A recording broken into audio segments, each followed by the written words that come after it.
ओम Sai Ram. Topic आया है मन में, उसी को लेता हूँ। टॉपिक का नाम है भक्ति से शुरू, भक्ति पे खत्म। आगे खोलेगा मतलब क्या बोलना है। एक श्लोक है, हम सब जानते हैं, यदा यदा हि धर्मस्य ग्लानिर्भवति भारत। तो ये श्लोक में बताया गया है कि जब जब भी धर्म की हानि होती है, अधर्म फैलता है, तो धर्म की स्थापना के लिए मैं बार बार अवतार लेता हूं। तो क्या भगवान ही अवतार लेंगे?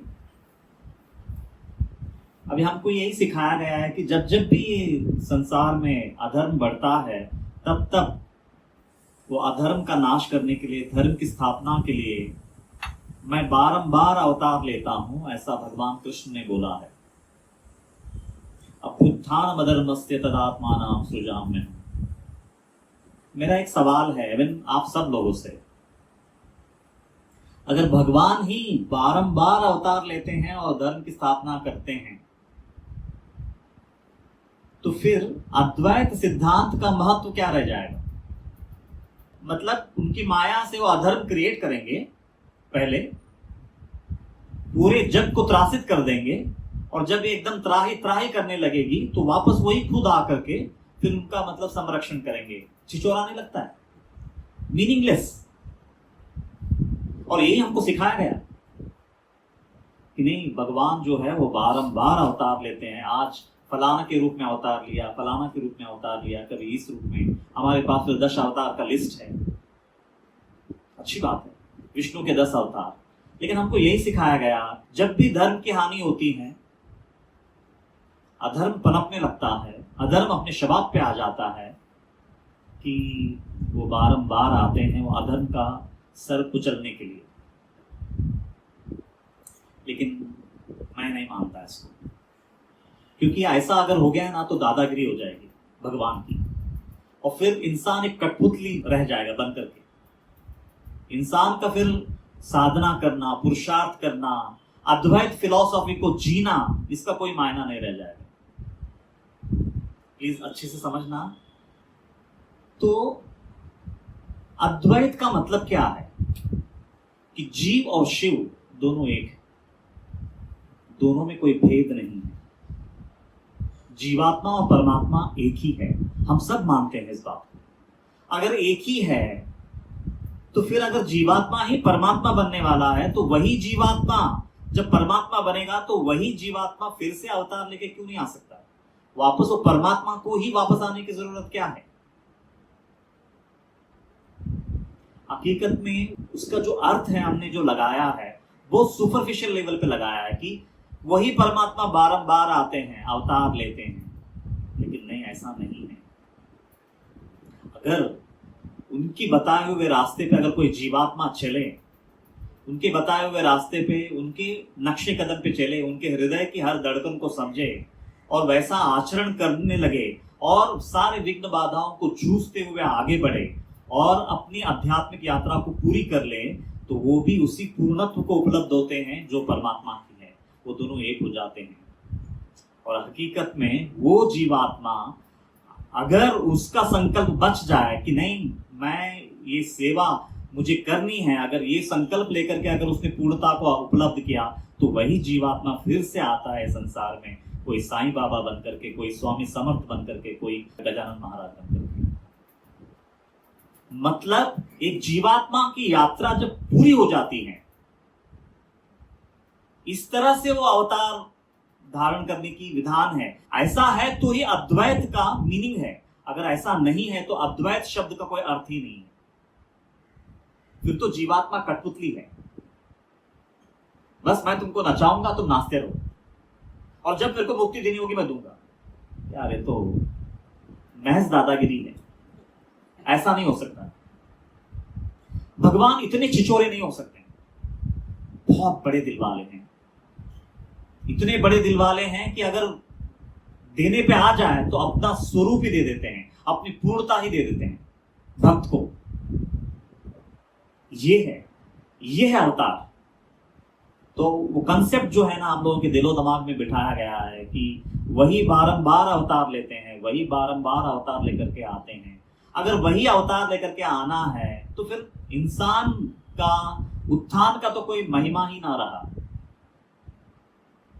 इंसान का पुरुषार्थ का कोई वैल्यू ही ना रहा, इंसान का जन्म ही व्यर्थ है। फिर तो जीवात्मा को अगर वो पूर्णता का अगर बोध ना हो पाया, अगर वो पूर्णता को हासिल न कर पाया, और अगर वो जीवात्मा ही वापस पूर्णता को लेकर के अगर अवतार ले ना सका, तो फिर सच बोलता हूं मैं, फिर ये कायनात वो जो मालिक ने बनाया है एक ढकोसला है, बकवास है। तो हम लोगों ने ना उसको समझने में बहुत फेयर कर दी है। इसीलिए आज का टॉपिक जो है मैं आता हूं, मतलब इसको मैं प्रूव करता हूं कि कैसा है, कैसा एक भक्ति से शुरू होती है यात्रा और भक्ति पे ही खत्म होती है। और हर जो अवतारी है, आज साईं बाबा हो, स्वामी समर्थ हो, गजानन महाराज हो, यही है, भक्ति पे शुरू हुई उनकी यात्रा और भक्ति पे ही खत्म हुई। भक्ति के अवतार बनकर के आज दमक रहे हैं। दुनिया भर का योग पूर्णतः वो लोग जानते हैं, दुनिया भर का ज्ञान से भरे हुए हैं, दुनिया भर का कर्म का जो रहस्य है वो सब जानते हैं, लेकिन फिर भी भक्ति का अवतार बनकर के धमक रहे हैं संसार के सामने ये विभूतियां। अभी देखिए, अभी मैं जर्नी बताता हूं कि एक जीवात्मा पूरी परमात्मा तक कैसे पहुंचता है। सबसे पहले एक आम आदमी की जिंदगी अगर हम देखते हैं तो वो बेचारा, उसकी शुरुआत होती है भक्ति से, भोली भक्ति। उसको ना ये कर्म योग मालूम है, ना भक्ति योग मालूम है, ना ज्ञान योग मालूम है, ना राजयोग मालूम है, कुछ नहीं मालूम है। उसको एक सीधी सादी भक्ति मालूम है, वो सीधी सादी भक्ति करता है। जैसे जैसे भक्ति में वो आगे बढ़ता जाता है, उसको एक एक एक एक एक एक चीज सुनने लगती है। सबसे पहले उसको ये पता चलता है कि मैं आज तक जो भगवान की भक्ति कर रहा था वो सकाम था, स्वार्थपूर्ण भक्ति थी मेरी, लेकिन स्वार्थपूर्ण भक्ति से कुछ नहीं होगा, मेरे को निस्वार्थ भक्ति करनी चाहिए। ये पहला चीज उसको समझ में आती है। जैसे उसकी भक्ति गहराता जाता है तो सबसे पहले उसको ये पता चलता है कि मेरी स्वार्थपूर्ण भक्ति गिर जानी चाहिए। जिसकी भी उसकी इष्ट देव हो, जिसके भी प्रति उसकी भक्ति उमड़ रही हो, उसको सबसे पहले ये खुलता है कि मेरी भक्ति सकाम नहीं निष्काम होनी चाहिए। ये पहला स्टेज है, एकदम प्राइमरी पहला स्टेज है ये। पहला उसको ये पता चलता है कि मेरी भक्ति निस्वार्थ होनी चाहिए, कोई मांग नहीं होनी चाहिए। वो मालिक जैसा रखेगा मैं वैसा रहूंगा, लेकिन मैं तेरी भक्ति नहीं छोड़ूंगा। तू चाहे स्वर्ग दे, नर्क दे, तू चाहे मुझे पल पल मतलब तकलीफ दे, या तो मुझे सुख सुविधाओं में रख, लेकिन मैं तेरी भक्ति नहीं छोड़ूंगा। क्योंकि मुझे ये पता चल चुका है, बेशर्त भक्ति ही सच्ची भक्ति है, निष्काम भक्ति ही सच्ची भक्ति है, निस्वार्थ भक्ति ही सच्ची भक्ति है। तो ये पहले स्टेज पे पहुंचता है, कोशिश कर रहा है निष्काम भक्ति। अभी निष्काम भक्त हुआ नहीं है, लेकिन कोशिश कर रहा है, निष्काम भक्ति की उपासना में लग गया। लेकिन वो जब भी कंपेयर करता है अपने आप को तुकाराम महाराज की भक्ति से, नामदेव महाराज की भक्ति से, ज्ञानेश्वर महाराज की भक्ति से, तो अपने आप को बहुत ही हीन दीन महसूस करता है कि वैसी भक्ति मेरे अंदर में कब आएगी, उतनी सच्ची भक्ति मेरे अंदर कब उतरेगी। ये तड़प जगती है उसमें। उसकी यात्रा कम से कम अभी है ना उत्तर बढ़ते जा रही है और गहराता जा रहा है।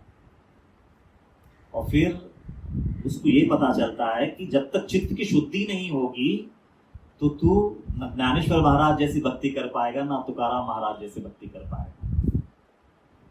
चित्त की शुद्धि बहुत जरूरी है। अरे बाप रे, चित्त शुद्धि चाहिए, ओके, अच्छा चित्त शुद्धि के लिए क्या करना चाहिए? तो उसको पहला पता चलता है निष्काम कर्म योग करना, उसी से चित्त की शुद्धि होती है। तो चलो अब पहला योग आ गया। साधारण भक्ति से यात्रा शुरू हुई थी, अब उसको पता चलता है कि नहीं, पहले निष्काम कर्म योग जीवन में उतरना चाहिए, तो फिर वो जो है हकीकत में भक्ति गहराती जाएगी, फिर मैं ज्ञानेश्वर महाराज जैसे भक्ति कमा सकूंगा या पा सकूंगा। क्योंकि कहते हैं कि 3 दोष है ये शरीर में, ये अस्तित्व में, ये जीव में 3 दोष है, मल, विक्षेप और आवरण। हम सब जानते हैं 3 दोषों से बना है ये अस्तित्व। 3 महारोग है हम सब में, एक मल है, दूसरा विक्षेप है और तीसरा आवरण है। और मल यानी चित्त की अशुद्धि, जितने भी नेगेटिव टेंडेंसीज है वो सब मिलकर के मलिनता। तो बोले साईं सच्चरित्र के 16 अध्याय में आता है कि ये तीन दोषों को मतलब निकालने के लिए पहले मल धुलता है निष्काम कर्मयोग से। तीन बीमारियां हैं तो फिर तीन उपचार भी बताया। तो अशुद्धि मिटती है निष्काम कर्मयोग से। दूसरा है विक्षेप यानी मन की अस्थिरता। एक पल के लिए भी मन शांत नहीं है, एक पल के लिए भी मन स्थिर नहीं है। ध्यान भी लगाने बैठता हूं तो एक पल के लिए भी बैठता नहीं है, खाली कवायद करता हूं एवरीडे, लेकिन वास्तविक ध्यान लगता नहीं है क्योंकि मन अस्थिर है, विक्षेप है मन में। तो बोले वो विक्षेप जब तक हटाओगे नहीं, निकालोगे नहीं, तो ध्यान लगेगा नहीं। तो वो विक्षेप हटाने के लिए उन्होंने उपासना कहा है। और उपासना यानी नवविधा भक्ति। एक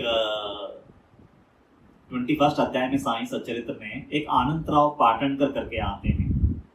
दुनिया भर का वेदाध्ययन कर चुके हैं, शास्त्र का परिशीलन कर चुके हैं, उपनिषदों का पूरा सार ग्रहण कर चुके हैं, लेकिन फिर भी एक पल के लिए भी मन स्थिर नहीं है। वो बाबा के पास आते हैं और बोलते हैं कि बाबा मैंने सुना है आप हंसते खेलते लोगों को मतलब समाधि दे देते हैं, चुटकियों में समाधि दे देते हैं, ऐसा मैंने सुना है। मैं इतना श्रम करने के बावजूद भी मैं एक पल के लिए भी मन को स्थिर नहीं कर पा रहा हूँ। एक अजीब कहानी बताते हैं बाबा। इसमें क्या बड़ी बात है? बोलता एक सौदागर था, उसके पास एक घोड़ी थी, घोड़ी ने नवलीत कर दी। सौदागर मतलब कार्य तत्पर था, दौड़ कर जाकर के उसने 9 लीदों को अपने कपड़े में बांध लिया और उसको अपने हृदय से लगा लिया कि बस उसकी चित्त स्थिर हो गई। आनंदराव पाटणकर एकदम हैरान हो जाते हैं, ये क्या कहानी यार, मैं इतना बड़ा योगी मान करके ये आदमी के पास आया कि ये मेरे को कोई तो भी कुंजी देगा, मेरे को ध्यान कैसा करना चाहिए सिखाएगा, लेकिन इसने तो अजीब सा कहानी रख दिया मेरे सामने। और घोड़ी क्या, घोड़ी की नवलीत क्या, ये क्या कहानी है? तो फिर वो दादा केळकर करके बाबा के भक्त मतलब पुराने भक्तों में से एक होते हैं, वो आनंदराव पाटणकर वो दादा केळकर से पूछते, बोलते बाबा ने क्या बोल दिया? बोलते मैंने क्या सवाल पूछा था, उन्होंने आंसर क्या दिया? ये ऐसे ही बात करते हैं कि तुम्हारे बाबा इतनी गुड़ बोली में बात करते हैं आपके बाबा, मतलब ऐसा थोड़ा सा परेशान हो जाता है। तो पहले से परेशान है, बाबा ने परेशानी और बढ़ा दी क्योंकि ऐसी कहानी रख दी कि उसको समझ में नहीं आया। तो फिर वो दादा केळकर बोलते देखो, हालांकि बाबा की भाषा जो है इतनी गूढ़ होती है, लेकिन उनके सहवास से इतने सालों में जो कुछ मैं सीखा हूँ मुझे इतना ही पता चल रहा है कि वो सौदागर जो है वो सौदागर है कि वो कुछ भी कीमत अदा करने के लिए तैयार है। वो सौदागर है और उसके सामने घोड़ी जो है वो ईश्वर रूपी कृपा है और उसने 9 लीद कर दी, मतलब विष्ठा के 9 गोले डाल दी और वो विष्ठा के 9 गोले उसने समेट लिया, अपने हृदय से लगा लिया और उसका चित्त स्थिर हो गया। तो 9 गोले यानी 9 विधा भक्ति। तो 9 विधा भक्ति में जब तक हमारा मन रमेगा नहीं, 9 विधा भक्ति हमारे जीवन में उतरेगा नहीं, तो वो उसको उपासना बोला। उपासना यानी 9 विधा भक्ति, भक्ति के 9 लक्षण। तो उसमें क्या है, प्रैक्टिकली हम लोग है ना पूजा में उतरते हैं, अर्चन में उतरते हैं, क्योंकि हमारा बोलते हैं ना त्रिकर्ण शुद्धि जिसको कहते हैं, तन मन धन तीनों लग जाता है 9 विधा भक्ति में। ध्यान में तीनों नहीं लगता, कुछ बच जाता है। तो अगर अमूलाग्र अगर शुद्धि चाहिए तो तन मन धन पूरी तरह से परमात्मा में लगनी चाहिए और वो 9 विधा भक्ति में ही लग सकता है। तो बोले वो 9 विधा भक्ति में अगर आपका मन लगने लगेगा तो तुम्हारे मन की अस्थिरता मिटेगी, मतलब दूसरा रोग ठीक हो जाएगा। अभी वो भक्त अभी ये भी समझ में आ रहा है कि अच्छा पहला दोष था मल, मल मिटता है निष्काम कर्मयोग से, निस्वार्थ बोला है। अरे हम लोग बाहर तो निष्काम कर्म तो छोड़ो, हम घर वालों के साथ निष्काम कर्मयोग निभा नहीं पाते हैं। वहां पर भी मैं तुम्हारे लिए इतना करता हूं तो तुम मेरे लिए इतना नहीं कर सकती हो, ये बातें आ जाती है घर में। तो बाहर संसार के सामने निष्काम कर्मयोग कब जिएंगे? तो बोले ये 3 दोष है, मल, विक्षेप और आवरण। मल मिटता है निष्काम कर्मयोग से। और देखिए ये प्रैक्टिकल अध्यात्म है, ये थ्योरेटिकल नहीं है। अगर 3 दोष है तो 3 योग भी चाहिए उसके लिए। पहला निष्काम कर्मयोग, मल को हटाने के लिए, और विक्षेप हटाने के लिए उपासना यानी भक्ति योग, और तीसरा है आवरण। क्योंकि मल और विक्षेप हटने के बाद मैं आत्मा नहीं, मैं शरीर हूं, ये जो आवरण चढ़ रहा, वो आवरण को मिटाने के लिए खाली कोई सच्चा सदगुरु महावाक्य का एक बार खाली कान में मतलब या फिर सबो खड़े रह करके बोलने की देरी है कि तू ही परब्रह्म है, कि उसी क्षण परब्रह्म हो जाता है, क्योंकि मल और विक्षेप मिट चुका है। बाबा बोलते हैं एक जगह पे साईं सच्चरित्र में कि ध्यान करने के लिए भी यथार्थ ज्ञान की जरूरत होती है। अगर यथार्थ ज्ञान तुम्हारे हृदय में स्फुरिति नहीं हुआ है, क्लैरिटी ही नहीं आया है आत्मा का, तो ध्यान कैसे करोगे परमात्मा का? तो उसका यथार्थ रूप का, उसका उस परमात्मा का यथार्थ ज्ञान पहले होना चाहिए, ताकि उसका तुम ध्यान कर सको। मतलब ध्यान से भी पहले ज्ञान, कंप्लीट अवेयरनेस आत्मा का। लेकिन वो कंप्लीट अवेयरनेस कब आएगा? जब मल और विक्षेप मिट चुका होगा।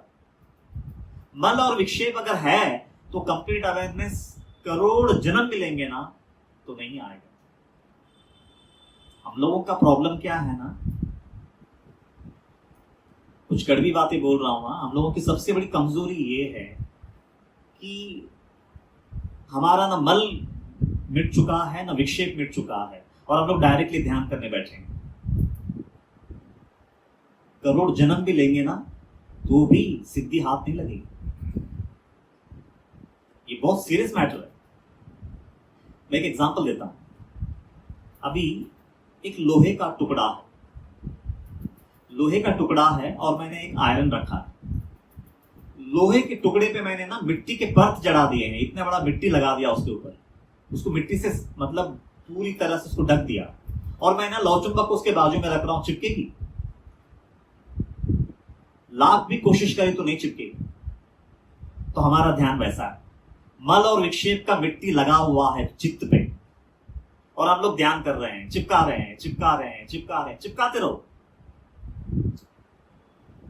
चिपकाते रहो, चिपकने वाला नहीं है, धोखा दे रहे हैं अपने आप को।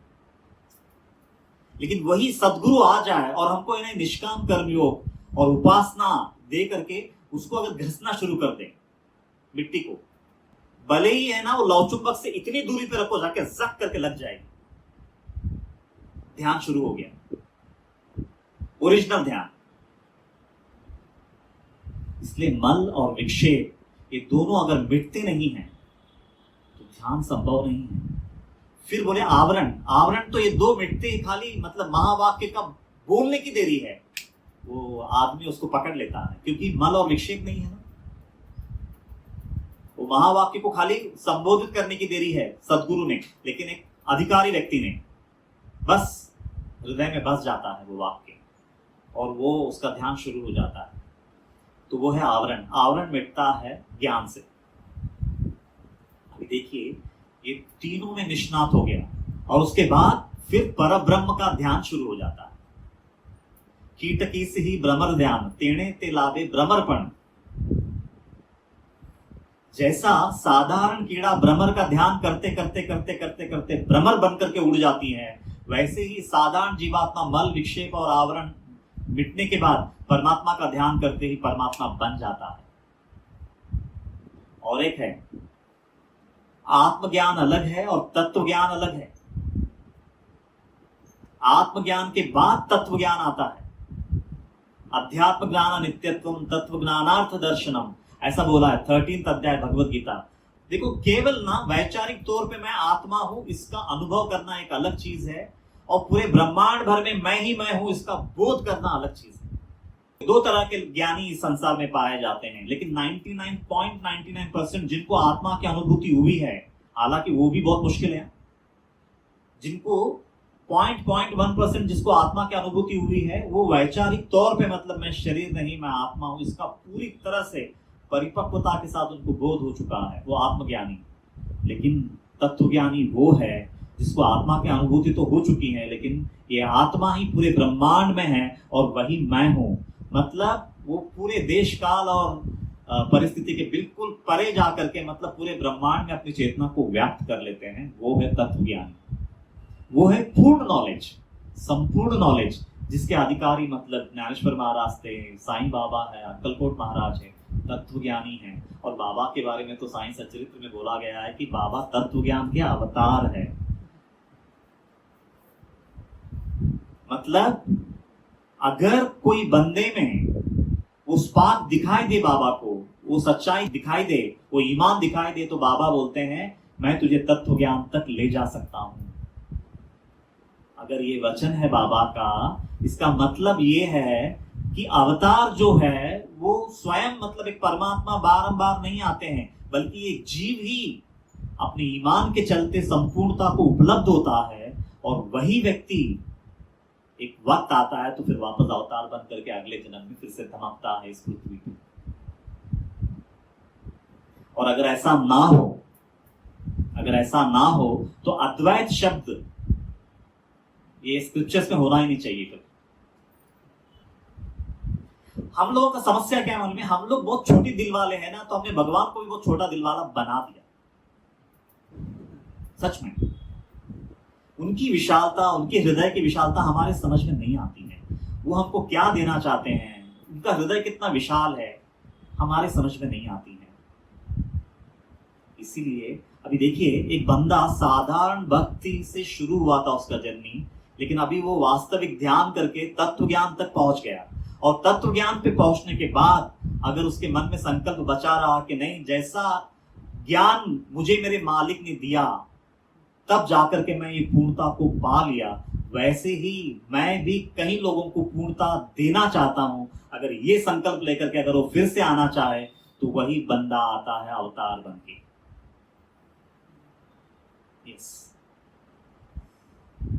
क्योंकि उसके गुरु ने जो उस पर उपकार किया है ना, उसके रग रग में बसा हुआ है वो, कि मैं एक साधारण सा भक्त था, मेरे को तराश तराश के मेरे को पूर्ण ब्रह्म बना दिया।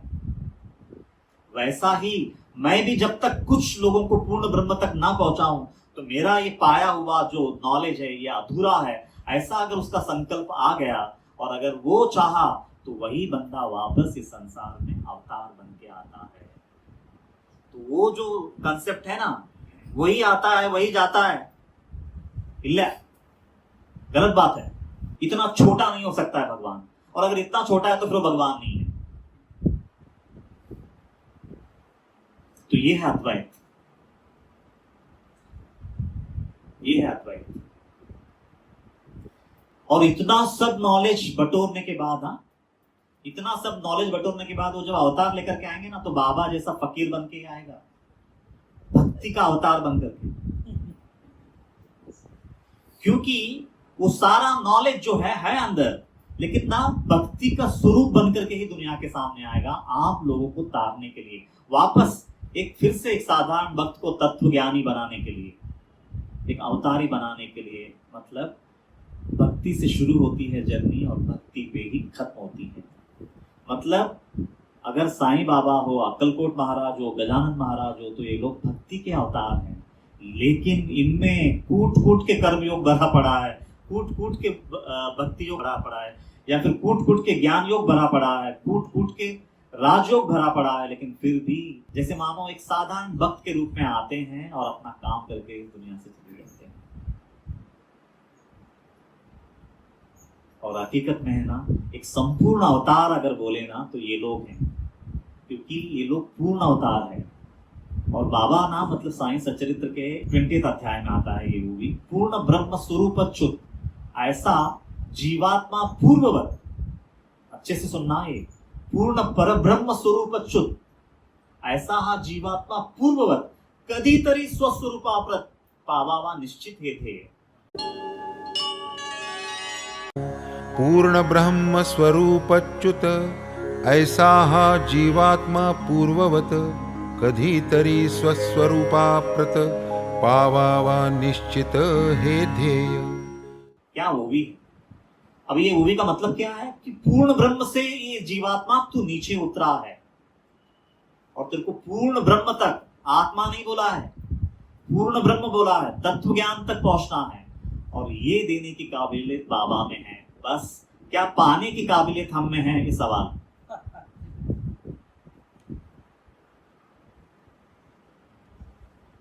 पूर्ण ब्रह्म स्वरूप अच्युत ऐसा हा जीवात्मा पूर्ववत कधीतरी स्वस्वरूपा पावावा निश्चित है दे। और यही एक ध्येय है बोले जीवन का, जीवात्मा का, कि वो एक दिन वापस वो पूर्ण पर ब्रह्म स्वरूप से जो नीचे गिरा था वापस उस पूर्ण पर ब्रह्म स्वरूप को पा लेगा। यही एक उद्देश्य है बोले मानव का, याद रखना, अदरवाइज ये जीवन व्यर्थ है।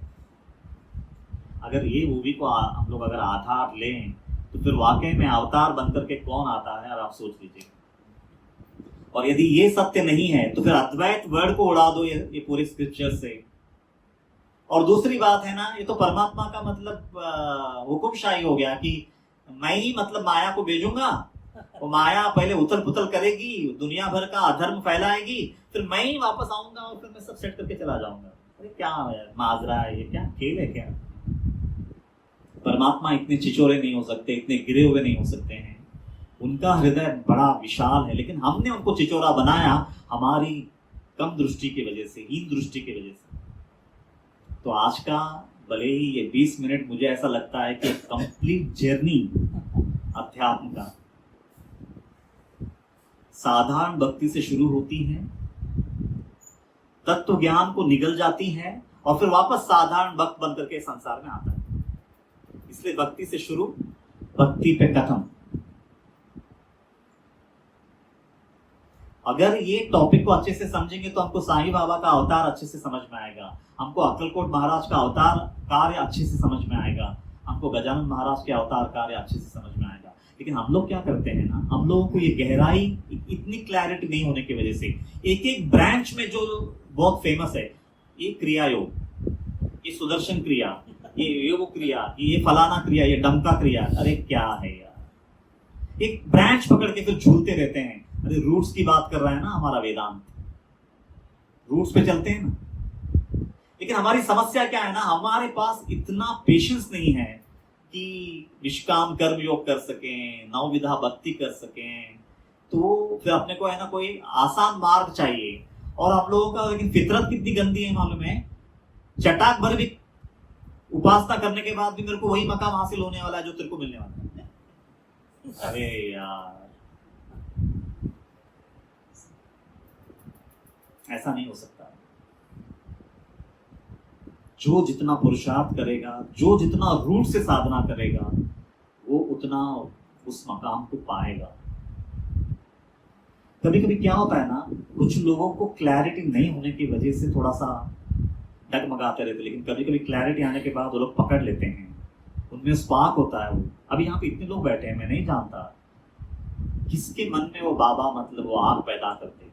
अगर एक भी बंदे के मन में अगर वो आग पैदा कर देते हैं तो आज का ये टॉक सफल हो गया। और यदि आज यहाँ नहीं तो कल को अगर समझो ये अभी यूट्यूब पे जाएगा, सुनने के बाद अगर कोई बंदा इसको स्वीकारता है, माय गॉड ये है मतलब अवतार ऐसे आता है, वाकई में ऐसे ही आता है। एक जीवात्मा ही परमात्मा बनता है पहले और फिर वही अवतार लेकर के इस संसार में आता है। और अगर ऐसा आता है तो ही वो परमात्मा है, वो उतना विशाल हृदय वाला। और यदि ऐसा नहीं है तो फिर मैं तो उसे परमात्मा नहीं कहूंगा। हकीकत में वैसे ही होता है। शुरुआत भक्ति से होती है, एक साधारण बोली भक्ति से होती है, लेकिन आहिस्ता आहिस्ता आहिस्ता आहिस्ता आहिस्ता वो बढ़ते बढ़ते बढ़ते बढ़ते बढ़ते कब उसको निष्काम कर्मयोग में वो डाल देते हैं, कब उपासना में डाल देते हैं, कब वो आवरण हट जाता है, और फिर वो कब वो पूर्ण ब्रह्म को मतलब ना ध्यान लायक बन जाता है। पूर्ण ब्रह्म को ध्यान लायक बनना भी बहुत बड़ी चीज है उसके लिए, लेकिन मल विक्षेप सब गिर जाना चाहिए, तभी वो पूर्ण ब्रह्म उसके स्वरूप में आएगा और फिर उसका ध्यान खुलने लगेगा, ध्यान होने लगेगा। और ध्यान जो है करने वाली चीज नहीं है, ये होता है, करने वाली क्रिया नहीं है, ये होता है, ये सहज है। लेकिन कम से कम है ना इतनी क्लैरिटी होनी चाहिए कि अगर हमको कोई विधि भी बताया है तो ये एक अभ्यास है, हम कर रहे हैं, लेकिन हमारी चित्त की शुद्धि जब तक नहीं होती है मालिक, हमारा ध्यान वास्तविक नहीं होगा। इतनी क्लैरिटी भी होगा ना बहुत बहुत। उसके लिए फिर जो बेसिक्स है थोड़ा बहुत है ना, इंसान का रुझान उस तरफ भी चाहिए। नहीं तो कैसा है ना कि 5 विषयों का आसक्ति हमसे गिरती नहीं, कैसा ध्यान बनेगा? जब तक कि 5 विषयों की आसक्ति गिरेगी नहीं ध्यान में मन लगेगा ही नहीं, असंभव है। वापस वही, मिट्टी से सना हुआ है लोहा, लेकिन लौ चुंबक से चिपकना चाहता है, नहीं चिपकेगा। मिट्टी की परतों को घिस घिस के निकालना होगा। अभी देखो ना, मिट्टी का लोहा है और मैं लौ चुंबक से चिपका रहा हूं, फिर भी वो चिपक के भी नहीं चिपका है, क्योंकि परत बीच में है। तो हम लोगों से वैसा ध्यान होता है। लेकिन वही अगर सदगुरु के हाथ हम लग जाते हैं और फिर वो घसना शुरू कर देता है, तो फिर भले उतना नजदीक रखने की जरूरत नहीं, इतना लंबा भी रखेगा ना तो जाके लग जाता है। ध्यान शुरू हो गया, ध्यान शुरू हो गया, और वास्तविक ध्यान शुरू हो गया। नहीं तो बड़ा अपने आप को हम धोखा देंगे और समय बीतता जाएगा। विषयी जयासी हव्यास, साई सच्चरित्र अध्याय 24। विषयी जयासी हव्यास, परमार्थ न धरी तयाची आस। कितना सुंदर वो भी है। तयावरी जो गालिल कास, तयाचा दास परमार्थ। तयाचा दास परमार्थ बोला है, क्या वर्ड है देखो। विषयी जयासी हव्यास, विषय का चिंतन जिसके मन में अविरत चल रहा है कि क्या खाऊं, क्या पीऊं, क्या पहनूं, कैसा दिखूं, क्या करूं, क्या दिखाऊं, क्या नहीं, और समझो ये सब में या आडंबर में अगर फंसे हो, ध्यान कहां से लगेगा। हम लोगों का कैसा है मालूम है, हम लोगों का भोग विलासिता बिल्कुल भी कम नहीं होनी चाहिए, उल्टा वो दिन ब दिन बढ़ते जानी चाहिए, लेकिन हमारा ध्यान लगना चाहिए। असंभव। ये तो वैसी बात हो गई कि कलकत्ता का ट्रेन चढ़े हो लेकिन कश्मीर पहुंचना है।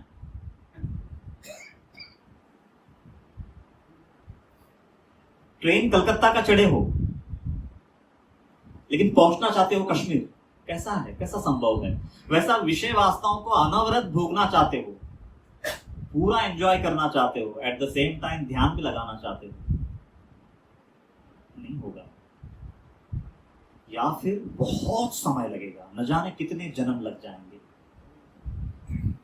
और वो भी एक जन्म में ना, मतलब वो मालिक को आके मार मार के ठीक करना पड़ेगा अपने को कि ये विषय छोड़। वो ध्यान इतना किया है बेचारे ने कि अभी मेरे को ना, अभी दूसरा कोई तरीका नहीं है, मेरे को उसको मार मार के ठीक करना पड़ेगा। क्योंकि वो देखेगा ना, वो भी तो, उसमें भी तो श्रम किया है ना, बेकार तो नहीं जाएगा। लेकिन फिर भी, लेकिन क्लैरिटी के साथ अगर करते हैं तो ज्यादा बेहतर है, ऐसा मैं मानता हूं। और अगर ना सही दिशा में अगर साधना होती है ना, तो सच में हमको पूर्णता से कोई रोक ना पाएगा। लेकिन अगर क्लैरिटी नहीं है और आधा अधूरा हो रहा है तो मुश्किल है। इसलिए टॉपिक का नाम था भक्ति से शुरू, भक्ति पे खत्म। मतलब बाबा जैसे समर्थ सद्गुरु भी संपूर्ण योग के ज्ञाता होने के बावजूद भी भक्ति के अवतार बन करके, फकीर बन करके दुनिया के सामने आके बैठते हैं इस तरह से। और ये जर्नी पूरा वेदांत का है। मल विक्षेप आवरण से गुजरता है, एक एक खामी को गिराता है और वो पूर्णता को हासिल करता है पहले, और फिर वापस वही जीवात्मा अवतार बनकर के धमकता है संसार में। इस तरह से अवतार आते हैं। इसीलिए देखो, कभी कभी समझो एक समय में एक 25 साल के अंतराल में ही स्वामी समर्थ, साईं बाबा, शेगांव गजानन महाराज के ये 3 विभूतियां एक साथ आए। संपूर्ण विभूतियां मैं बोलूंगा। अब वो जाने के बाद 100 साल हो गया, एक नहीं आया। अगर उसका परमात्मा का निजाम चलता तो हर 50 साल में एक बार, नहीं इतना तो अभी कचरा बन गया, अभी मैं जाता हूं साफ करने के लिए। नहीं, ऐसा नहीं होता। मतलब परमात्मा भी अभी वेट करेगा कि कोई बंदा तैयार हुआ है क्या, वही जाएगा। नहीं तो फिर वो ठराविक समय ले लेकर के आता था ना, हर 50 साल में। ऐसा हुआ है क्या? आया तो एक साथ तीन एक साथ आए, नहीं है तो अभी एक भी नहीं। क्या मतलब है इसका? मतलब कोई जीवात्मा अभी तक उस अवस्था तक पहुंचा ही नहीं जो वापस आ सके। देखो ना कितनी क्लियर है ना। आए तो, और उस समय में हो सकता है कि 3-4 लोग एक साथ तैयार हो चुके थे, एक साथ उतरे।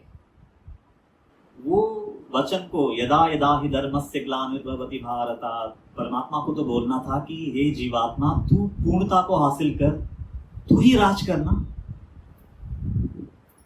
और ये सेवा है। तू सेवा करना चाहता है, तू लोगों को अपने जैसा बनाना चाहता है, तो तू ही जा। इतना बड़ा दिल तो होगा ना परमात्मा का। उम्मीद करता हूं आज के बाद अवतार ये कंसेप्ट क्लियर हो गया होगा।